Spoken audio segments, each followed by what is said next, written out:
Hello स्प्रेंट। दादी के घर में आपका स्वागत है। ये दादी का घर है कमला दास का, जो कि उन्होंने लिखी थी। ये पोएम 1965 में पब्लिश हुई थी summer in Calcutta poetry collection में। ये एक नॉस्टैल्जिक पोएम है जो कि उनके बचपन के बारे में बात करती है।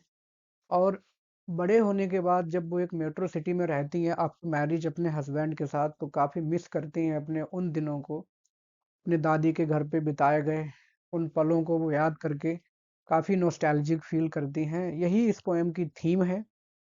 छोटी सी एक लिरिक पोएम है, बट अगर देखा जाए तो काफ़ी फीलिंग्स बहुत ज़्यादा इसमें टेंडर हुई हैं, दिखाई गई हैं कि किस तरह से हम अपनी दादी के घर, नानी के घर जाया करते हैं और आफ्टर सम टाइम चीज़ें बदल जाती हैं और किस तरह से हम उनको मिस करते हैं। यही इसमें कमला दास ने बताने की कोशिश की है।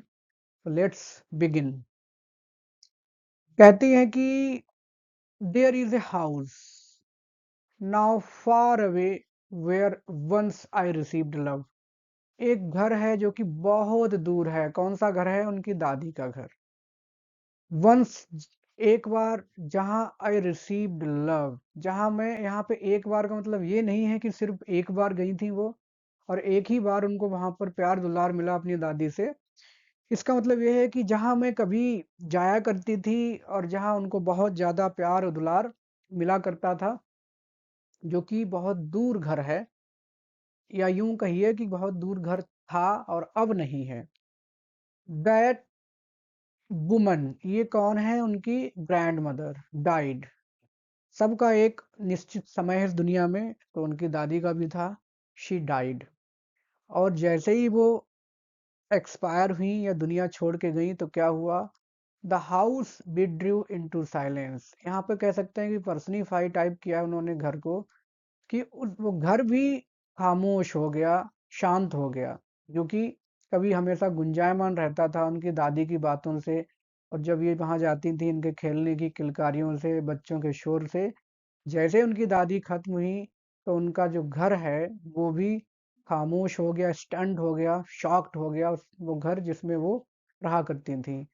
Snake moved among the books, क्योंकि उनके जैसे इनकी माता जी एक मलयालम पोएटिस थी, सेलिब्रेटेड पोएटिस थी, अच्छी खासी जानी पहचानी। तो दादी भी उनकी लिटरेरी वर्ल्ड से कह सकते हैं कि अच्छी उनकी रुचि रही होगी किताबों में।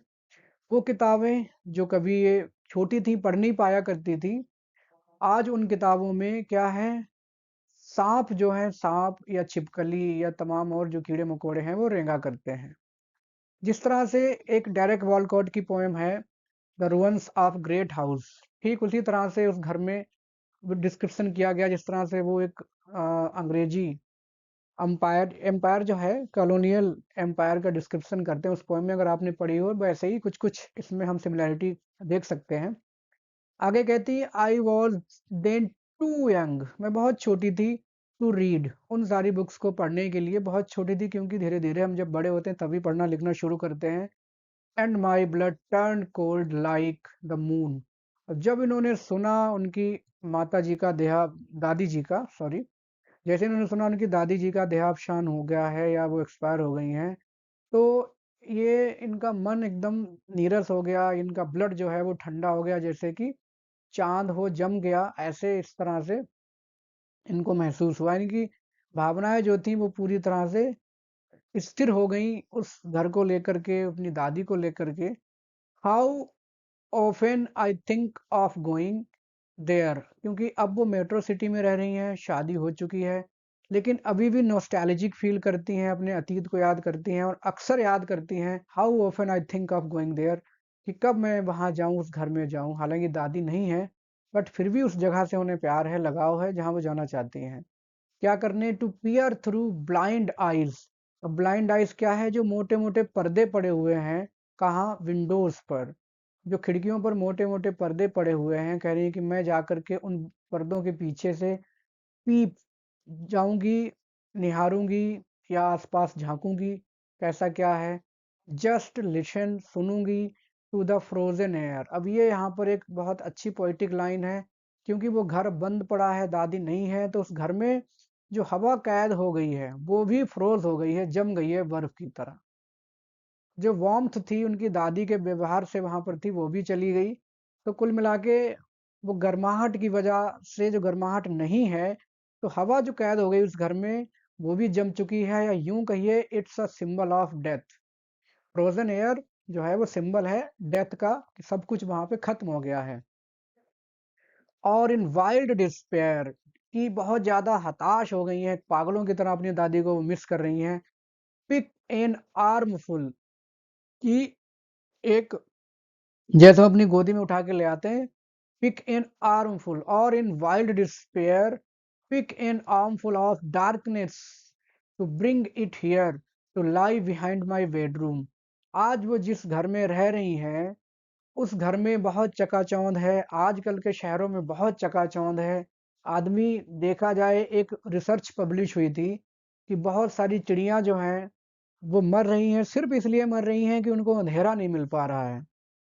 जाहिर सी बात है, शहरों की बहुत ज़्यादा लाइट्स, स्ट्रीट लाइट्स, गाड़ियों की लाइट्स, ना जाने क्या कौन कौन सी लाइट्स हैं जो कि आसपास शहरों गाँव के आसपास रहने वाली चिड़िया जो हैं, अब तो गांव में भी अच्छा खासा इलेक्ट्रिक सिस्टम हो चुका है, तो वहाँ भी स्ट्रीट लाइट्स हो गई हैं। तो ये रिसर्च मैंने ऐसे ही एक मैगजीन में पढ़ी थी कि birds are searching for darkness, क्योंकि उनके अंदर इतना भेदभाव करने का, लाइट्स में और अंधेरे में भेदभाव करने का इतना ज़्यादा सेंसिस स्टेज नहीं है। ठीक उसी तरह से कि कभी उनकी दादी उनकी फ़िक्र किया करती थीं, आज वो चाहती हैं कि उस घर से एक अंधेरा ले आएँ और ला कर के अपने बेडरूम के पीछे उसको छिपा दें। वहीं लाइक ब्रूडिंग, ब्रूडिंग का मतलब क्या होता है? एकदम से खो जाना, और अच्छी गहरी नींद में वो खो जाएँ, या जो भी आज वो अपने मैरिज लाइफ़ में फ्रस्ट्रेटेड हैं, उससे उन्हें कम से कम थोड़ी राहत तो मिलेगी ही उस अंधेरे के सहारे नींद में खो जाने के बाद। ऐसा वो इमेजिन कर रही हैं कि उस घर में जो सुकून था, दादी के घर में जो सुकून था, उस सुकून को अंधेरे के रूप में लाना चाह रही हैं, कि यहाँ ले आएँगी, अपने बेडरूम में कम से कम सुकून की नींद तो सोएँगी। उस सुकून की तलाश की बात कर रही हैं वो। आगे कहती हैं ब्रूडिंग डॉग, ये ब्रूडिंग और डॉग साथ-साथ ही था। जो कुत्ते कई बार अपना सब कुछ आस-पास का वातावरण भूल जाते हैं और नीचे सिर करके बैठ जाते हैं। That's like position. You can not believe darling, अब ये डार्लिंग किसके लिए आ रहा है? She is talking to her husband, अपने हस्बैंड से कह रही हैं कि तुम्हें भरोसा नहीं होगा डार्लिंग, प्रिय। कैन यू, क्या तुम भरोसा कर सकते हो? दैट की I lived in such a house, कि मैं कभी ऐसे घर में रहती थी। सच अ हाउस का मतलब उस घर को ग्रैंड हाउस बता रही हैं, जैसे ग्रैंड मदर का हाउस को ग्रैंड हाउस बता रही हैं। महलों जैसा घर था। जाहिर सी बात है, जहाँ इंसान को सुकून मिले, अच्छा लगे, वही जगह अच्छी होती, चाहे वो महल हो, चाहे झोपड़ी, चाहे फुटपाथ। तो उनको बहुत वहाँ अच्छा लगा करता था। अब वो कहती हैं कि I was proud and loved, मैं उस चीज़ पर घमंड करती थी, एंड लव्ड, और अभी भी प्यार करती थी और मुझे वहाँ प्यार मिलता था। I who have lost my way, क्योंकि वो बहुत, उनका बचपन दुलार से, प्यार से बीता, और अब वो भटक गई हैं वो रास्ता, या यूं कहिए कि she is not getting the love she is wishing for, and beg now at strangers doors, क्योंकि उनकी मैरिज लाइफ अच्छी नहीं है, तो कहीं ना कहीं उनके पति भी उनको स्ट्रेंजर ही लगते हैं, या जो सोसाइटी है वो सब स्ट्रेंजर्स से भरी पड़ी है जब से दादी उनकी गई है दुनिया छोड़ के। तो उस प्यार को, जो प्यार उनकी दादी से मिला करता था, उस प्यार को वो तलाश कर रही हैं अजनबियों के दरवाजों पर। रिसीव लव, प्यार की तलाश में, प्यार प्राप्त करने के लिए, at least in small change, यहाँ पे क्वेश्चन मार्क लगा है, तो कह रही है कि चाहे थोड़ा ही मिल जाए। थोड़ा नहीं मिल पाएगा क्या? तो चाहे थोड़ा ही मिल जाए, या थोड़ा ही बदलाव जिंदगी में आ जाए, क्योंकि she is not happy now. तो उस प्यार की तलाश में, उस प्रेम की तलाश में, दुलार की तलाश में वो अजनबियों के दरवाजे खटखटा रही हैं, जब से उनकी दादी वहां से दुनिया से गई हैं। तो ये था हिंदी एक्सप्लेनेशन पोएम का। उम्मीद है आपको पसंद आया होगा। You can like, subscribe and share the channel if you like.